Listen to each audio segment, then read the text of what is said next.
We're live We're live. on a Monday morning to talk about Law 32 from the 48 Laws of Power by Robert Greene, as we do every Monday. So, Law 32, play to people's fantasies. The truth is often avoided because it is ugly and unpleasant. Never appeal to truth and reality unless you are prepared for the anger that comes from disenchantment. Life is so harsh and distressing that people who manufacture romance or conjure up fantasy are like oases in the desert. Everyone flocks to them. There is great power in tapping into the fantasies of the masses. And that's Law 32, which is play to people's fantasies. That last line of this particular law, where it says, there is great power into tapping into the fantasies of the masses. For me, that line kind of explains what this whole law is about, because it's about controlling groups of people, it seems.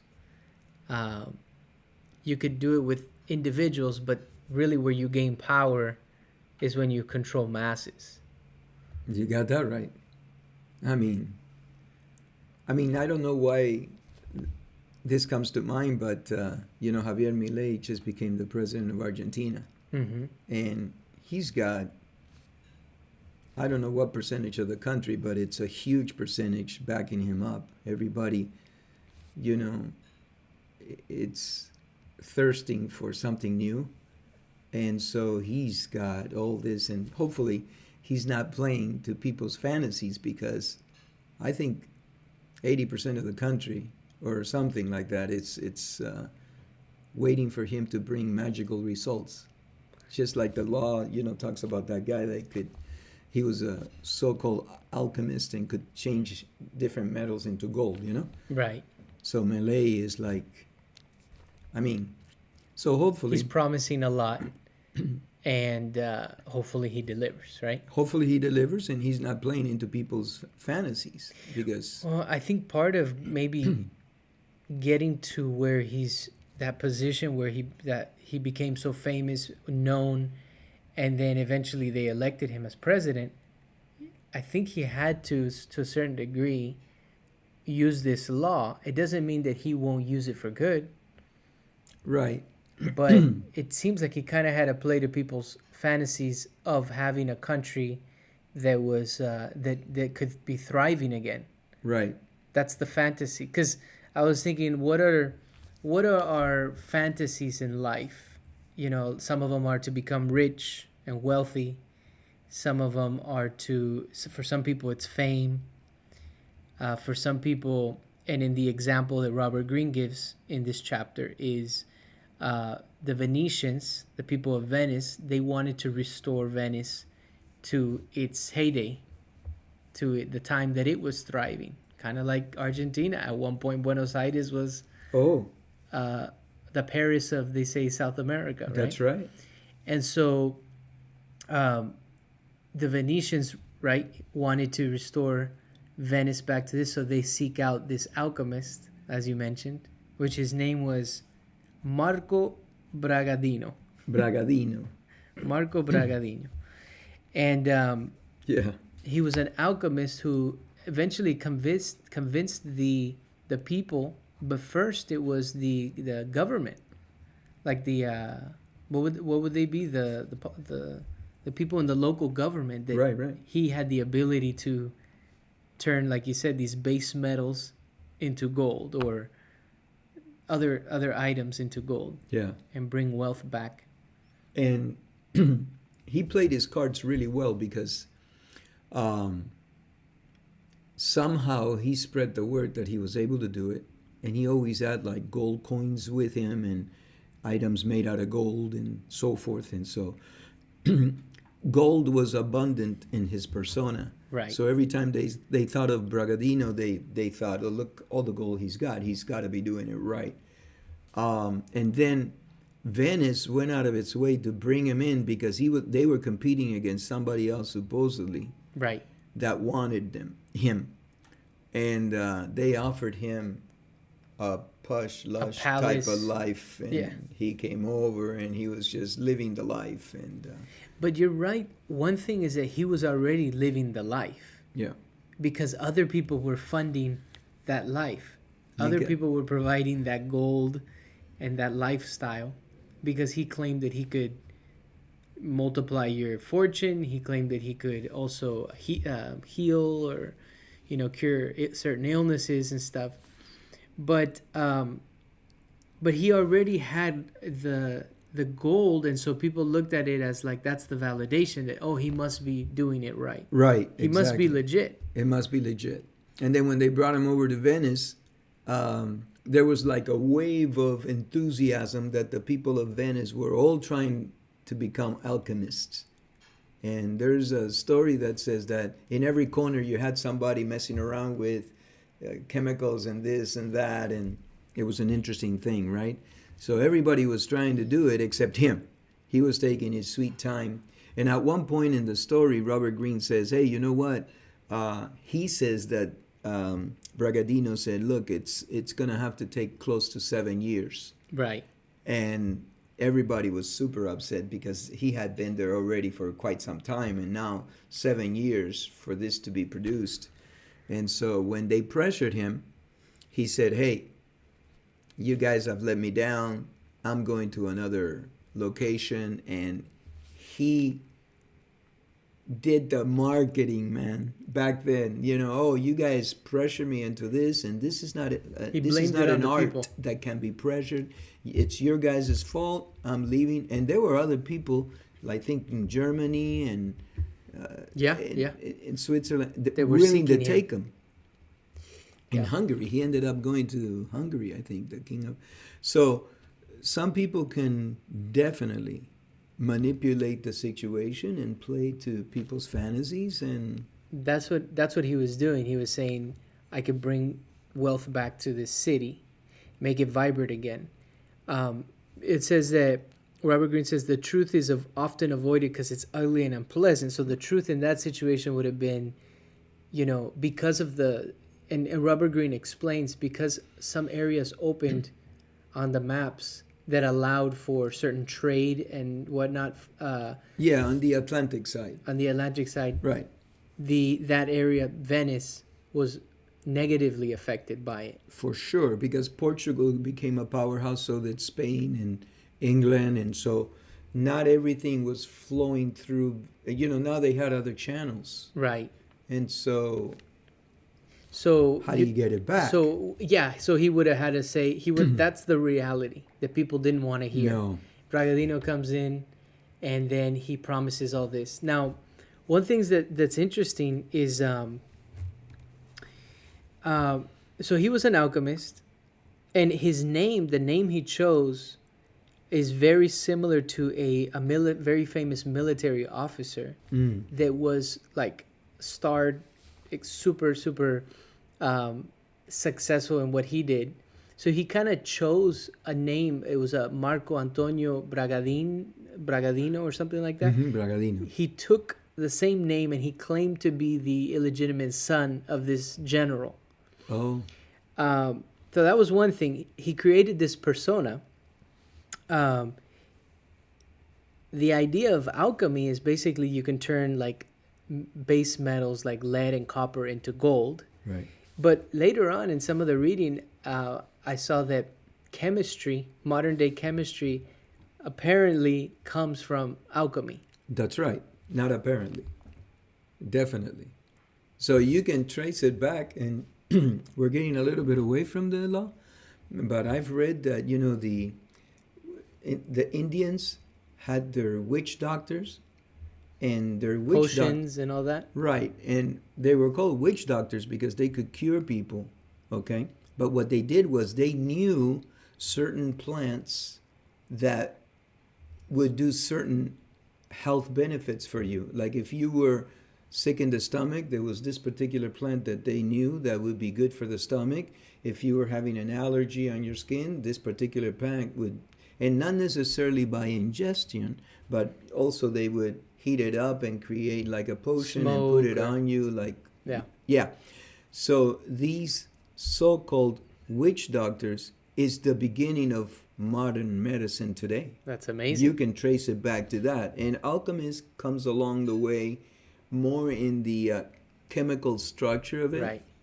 And But it also is tied into magic. yes, Because there's also an element of magic. yes. So, They're saying that I read a very interesting book. The name escapes me now, but we'll try to link it. Yeah. Isaac Newton, one of the brightest minds ever, I would say. He's up there with Einstein and all this. He was an alchemist at heart. And there's a book that nobody knew existed, and it showed up that he was meddling in alchemy and for many, many years. interesting. So he was, and you're looking. It reminds me of penicillin. Penicillin was discovered by chance. So you're looking for something, and you discover something else. Right. And that's how this thing works. Yeah. And, so he's talking about playing to people's fantasies along with alchemy. Also, it makes me think of like magicians, Right. which they kind of go hand in hand. One thing I did want to, because I did a little further reading, Bragadini ends up going to the Duke of Bavaria There you go. and is beheaded in Munich by the Duke of Bavaria. So Robert Greene doesn't get to that in Law 32, but the life and the final story of Bragadini, Marco Bragadino, he went by Bragadino and Bragadini, is that he's beheaded by the Duke of Bavaria because he continued to do what he was saying and make these promises. Yeah. And this guy said, no, that's it. And they beheaded him. Now, I read in one area that it took 3 attempts to actually behead him. Wow. I don't know what that was about, if that's true or not. But he was beheaded. So you got to be very careful with this because I personally, when I was reading this law and reviewing it, I don't like it because we're basically, you're not being upfront and honest, but there is an element of it, like you said, that you could do good. Let's say that Milei in Argentina is going to do good for Argentina. You could do good if you promise one thing and you can actually deliver on it. Now, playing to their fantasy seems like you're not actually going to deliver, but what if you use this in a way where you can deliver? Yeah. Well, I've been following Milei for a while, and the one sliver of hope that I have on Milei is that versus this law promises the sky, the world. Right. Okay? Milei from the beginning was saying, look, we can get this done, but it's going to take hard work. This is not going to be easy. We're going to try to do this. Okay. So Milei is actually here and there, even though he is, trying to build up to the fantasy of the people that, the final goal is going to be that Argentina will be a superpower again like it was, 100 years ago. But he's saying, look, it's not going to be an easy road. He's said it a couple times. Okay. It's not going to be an easy road. And so, So he's not necessarily going the Bragadini right, route. where he's offering the sky, the moon, and everything else, and the planets. He's saying, look, we're going to try to get to this goal, but it's not going to be easy. Right. We're going to, and, they're saying, the reality, truth is ugly. Right? The Correct. reality of truth is ugly and unpleasant, so they don't want to hear that. But Yep. he's been throwing that here and there, and so that gives me a sliver of hope that hopefully he's not a false prophet. Right. We need the people to believe, but Yeah. there's some I hear what you're substance, I saying. think. I hear what you're saying, but he is still playing to the fantasy. He sure is. And we don't even know. He just was elected, so we'll Right. see what that comes out. And But- he's got opposition because I don't know if you saw, he was, after the inaugural, No, he was on this open car, and somebody swung a bottle, and you can see the bottle coming from very high above. If that bottle of Coke or whatever it was glass, Yeah. hits him in the head, he would end up in the hospital for sure with stitches at the minimum. And you can see it in the video going shh, shh, shh. Well, these people that are really trying to make, let's say, a So- change are a threat to the Yeah. status quo and the people that are doing well in that environment. Sure. Yeah, Politicians, you can look at the Politicians. last elections. They were all promising something, somewhat of a fantasy. Right. And whether they thought they could actually do it or not, but they definitely were using Law 32. I think all politicians use it, and Milei is still a politician, Right. even though he's not from that world. He's in politics now. He was an economist, or is an economist. I was also thinking, like, he was a soccer player and where have I seen this rock and roller. in my life? I don't know if you've seen Law 32 play out in your life. But one thing that I, just in general, that I think anyone can kind of relate to is Walt Disney and Disneyland. Okay, that's very cool. Yeah. And I started to look into the history of Walt Disney, which there's an interesting past there, Okay. which people can do their kind of own homework on Walt Disney himself. But look what he created with Disneyland, Fantasyland, the happiest place on earth. And look at how wealthy he became and how wealthy Disney is even today, even though it's gone through its things. Look at how many billions it's worth. I was watching something that said it makes, I don't know how many billions a year. It was a huge amount that the Disney Corporation makes. But it all started because this gentleman, Walt Disney, figured he was, I guess, going through a difficult time, and he drew out this little mouse, and he took it to his wife, and it was called Mortimer Mouse first, and then his wife said, well, Mortimer doesn't sound, why don't you change it to Mickey? And so that was the beginning of Mickey Mouse. And then he introduced all the other characters. But yeah, look at what Walt Disney was able to create and still is existing today, because it's kind of, you're in this fantasy world. I know Right. it's not necessarily in terms of power, but he became a very powerful individual because he made people feel a certain way. Yeah. And this law talks about applying to the masses. Mm-hmm. But it happened to me as an individual where this guy came and offered me a deal. Uh-huh. And we tried it, and we made some money on the initial deal. And then he offered me another deal that was, it entailed a higher investment from us, and it sounded too good to be true, and it ended up being too good to be true.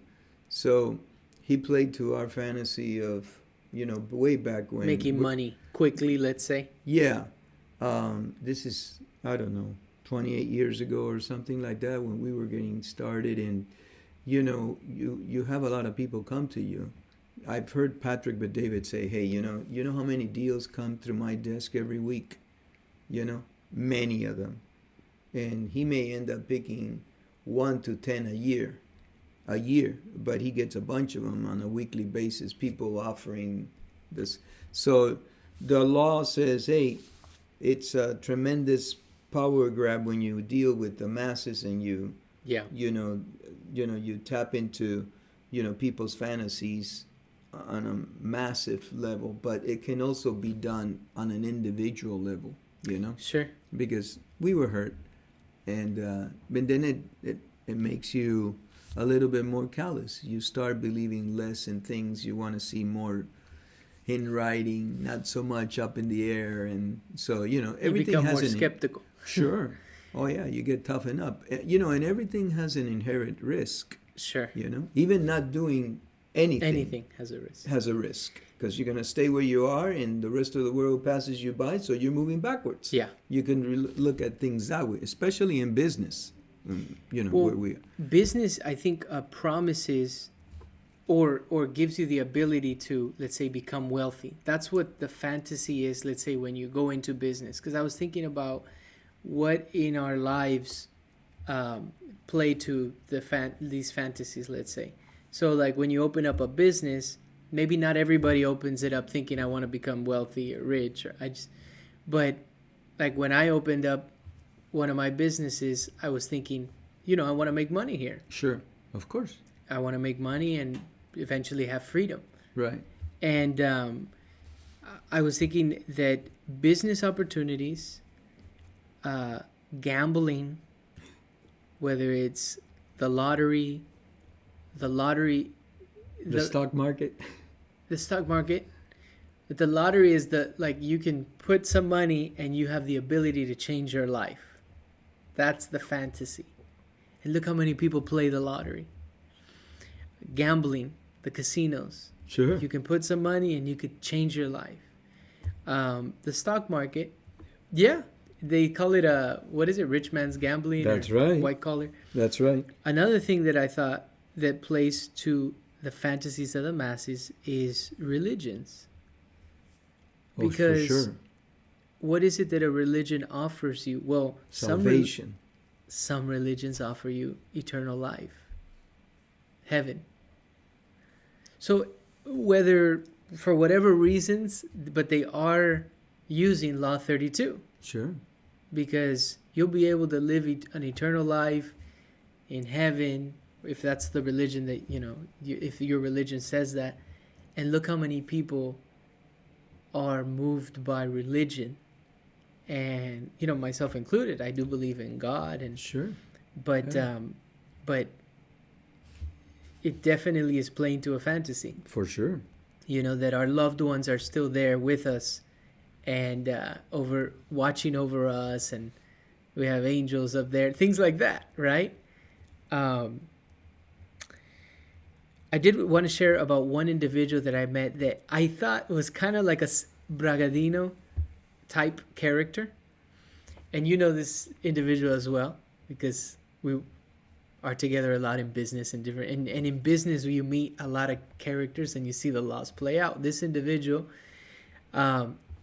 every time that... I have no idea who you're talking about at this moment. Right. Let's see what happens. So this individual was somebody that was always giving things away. Prizes, this, that, at different events. Oh, always. Money too, right? Money. And what was interesting about this individual is that he promised, or he didn't say this word for word, but what he was the idea of you can come from a different country, you can come from a rough neighborhood, it doesn't matter what area, LA, rough, and you could make money in real estate. And you can do really, really well. And so a lot of people gravitated towards this individual. And he would do these big events, and he would take people to Dodger Stadium. And I remember that one time that we went to Dodger Stadium with him. He had this huge group, and he had a money gun. Yeah. And he was... and he was throwing money everywhere, and, he was success. The man was doing something. Because those were his gold coins, let's say. He had certain things. He had his own office. He had a team, a lot of people that believed in him. But at the end of the day, he was selling success, but at the end of the day, kind of like Bragadino, he was beheaded. He was beheaded. Not literally. Not literally, but he got caught doing things that were fraud. Right, and he ended up in jail. Correct. So the analogy is they didn't cut his head off, but essentially they did because they put him in jail. He got caught doing things that... So you now know who I'm talking about. Absolutely. But he had that everything. If you got near him, you got something. You and I was a lot younger. You remember him a lot more, I'm sure. But impressive. This charisma, right? And on that gun, a lot of them were $1 bills, but there were some 5s in there, some 20s, and maybe one 50, not as many, you know. It was mixed. It was mixed. It was mostly ones, and there were some fives and a few 20s and a couple of 50s or something like that. But, you know, He was an definitely alchemist. how can you not gather a crowd if you're just, you know, shooting Money. dollar bills out, and whoever gets it can get it out? Can you imagine in Dodger Stadium? And who is that guy? And then he had his logo plastered all over Oh yeah, the he was back of very his shirt, good. and Very he good at had branding. what do you call it? One of these Oh, banner. a banner with his stuff, and Everything was branded. Everything was branded. His section and people. So Oh he God. had that vibe, but you know, you would think he's doing something right because of the life he was living. You know, Right. and I just thought that was an interesting, because I was like, oh, that's somebody, because Robert Greene is talking about power, and he did have power, and he did control a lot of people. Yeah. He had a lot of agents under him. But Robert Greene on this law didn't mention the ending of the story, and I think that you have to be really careful for these Bragadino types. But if you try to live a life this way, I do think personally it's short lived. Well, what's that old saying? He who lives by the sword dies by the sword. This is a very risky business, especially if you're defrauding people, uh, you know, in their feelings. And not only it can be applied to money. For example, if you have someone that loses a husband, it's still relatively young, in their 40s or something, and then they want to do something different. There was an article where this lady lost her husband, and she wanted to remain active. She went to play tennis or learn tennis, and then the tennis instructor saw a grieving widow, very wealthy, and started courting her. So everybody must be careful. You know, we are all potential victims depending on what life throws at us. Yeah. Okay? We're not immune. You can think that you are sitting here in your castle or whatever, and none of this Safe. can affect you. I got news for you. Depending on what lies ahead and how you respond to it, you know? Yeah. It can happen. This can be applied not just economically and in business and in politics, but emotionally in your personal life. You lose someone, and then you got this vulture, a predator, looking for people that are in need of love because they're lonely. And it can happen in your 60s, it can happen in your 70s. I know of two people right now, they're in their 60s, and their husbands of many years passed away, and they're extremely lonely, you know. And now with the onset of internet and all this stuff, all it takes is one moment of weakness Yeah. that can happen to any one of us. So we're all in this together, and if you see something like that happening, at the risk of being blown away because the family members are trying to get involved, and the reality of truth is very ugly. They don't want to see Right. it. No, they rather hear the fantasy. They want to see the fantasy and live in it. Right. And that's very alluring. Is that how you say it? Alluring? Sure. And so, you know, it's sad. It is. And the fact that you mentioned that multiple times, and it brought it to my attention, and I believe it as well now, that it can happen to anybody. Because the moment that I really believe the moment you think I'm safe from that happening to me, you're the most vulnerable. I agree. That'll never happen to me. This, that vice, that'll never happen. You're the most vulnerable. I was going to say something about the, you had just mentioned that, playing on the fantasy, and that it's, Very they don't want to alluring. hear the truth. Mm-hmm. There was something I'm going to say about that. It slips my mind right now. Yeah. Well, one of the things that the law really amplifies is the fact that it can be done to the masses. Yes. But it can also be done on an individual basis, like you had stated in the beginning. And it ranks a widespread. It could be the emotional aspect of it, like this, what I just cited.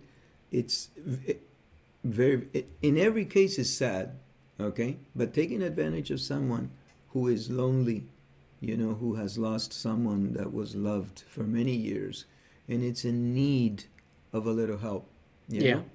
that is brutally dishonest and playing to people's fantasies to the max. And that's why the end result of this, you're beheaded, you end up in jail, or Yes. somebody takes it out on you one way or another. You get the But leaving in the daylights beaten meantime, out of you. Huh? but in the meantime, if you become a victim to this, see, Robert Greene mentions. I was listening to him talk about people say, "How dare you? Why would you write a book so evil, like the 48 Laws of Power? Why would you write a book that tells people how to manipulate people?" And he says that he believes that he's doing a greater good by writing this book so people can be aware Uh-huh.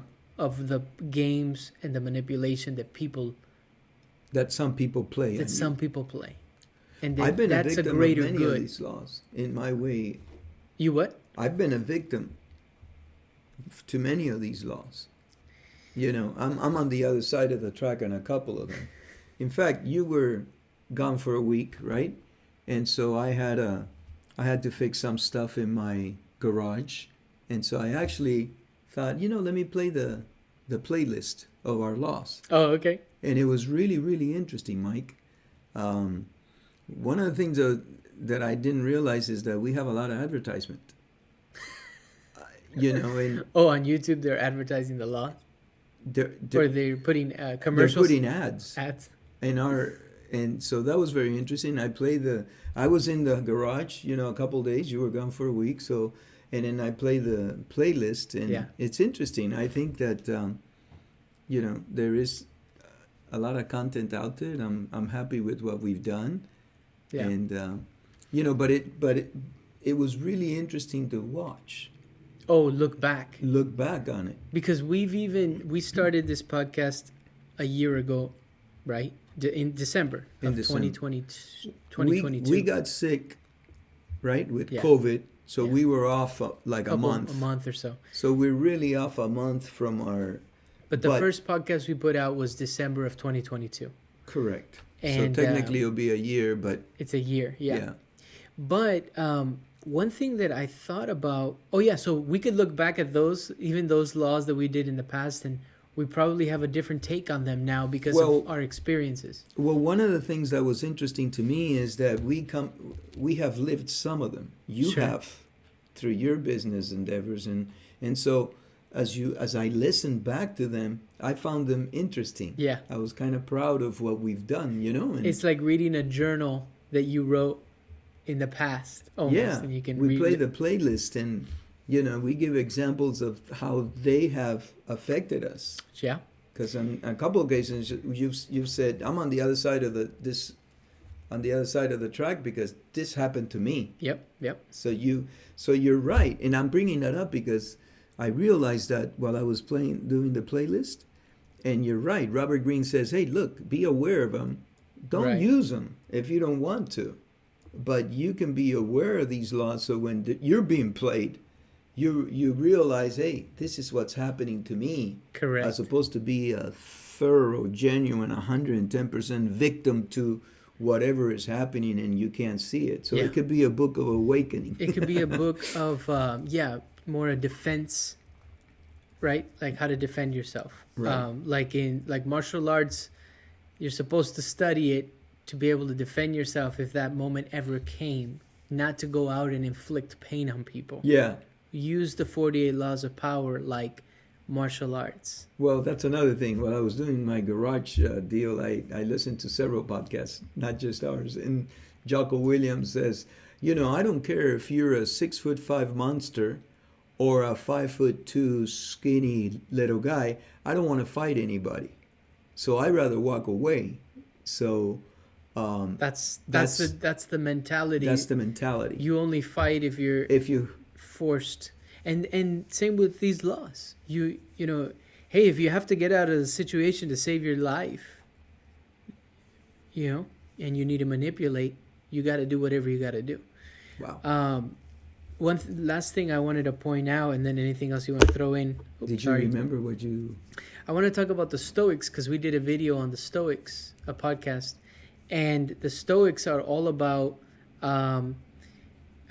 discipline and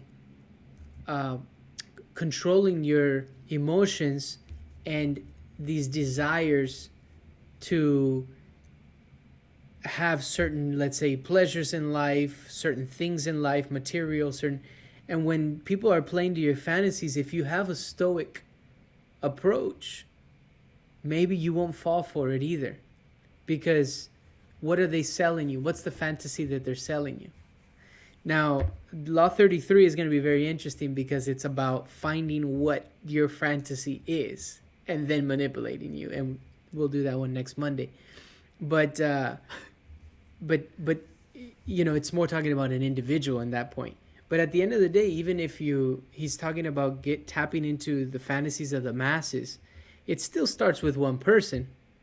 You know, it still affected one person first, and then it's a group now. But yeah, I think if you have a stoic mindset and you really practice that, maybe it'll help you guard yourself. What do you think from maybe Law 32? I would say, I think one of the keys is to continue to strive to learn something new every day, and it depends where you come from. I know one of the laws proved me wrong because I keep saying all the time, I'm a big proponent of what are your intentions, okay? What are your intentions, okay? Were your intentions noble or you were intending to defraud? So where are you coming from? And I think that if we all try to be grateful for what we have a lot more than probably the rest of the world by far. And, I'm not trying to say be complacent. Continue to fight for more so that you can share more, help other people. I think that's the key. I really do. And, to amass. And I mean, what's the point? You're not going to be able to take it with you.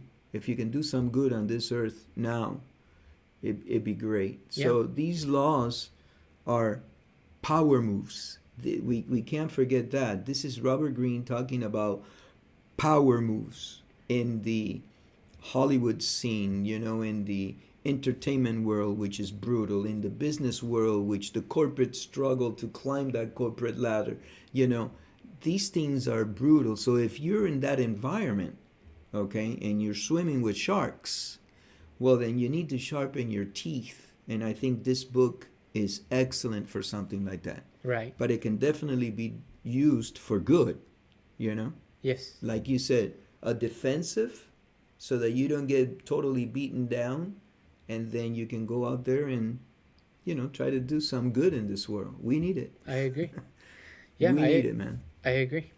Anyway, so Very if good. your friends and family want to subscribe and share it with other folks so we continue to grow. Yes. We're enjoying the journey. We are, and I think it's changed us, hopefully for the better. And sure, it has. Playing the playlist was quite interesting to me. Yeah, to go back and listen. Yeah, it really was. I'm proud of what we've done. We're on our 1-year anniversary, and let's see what next year brings.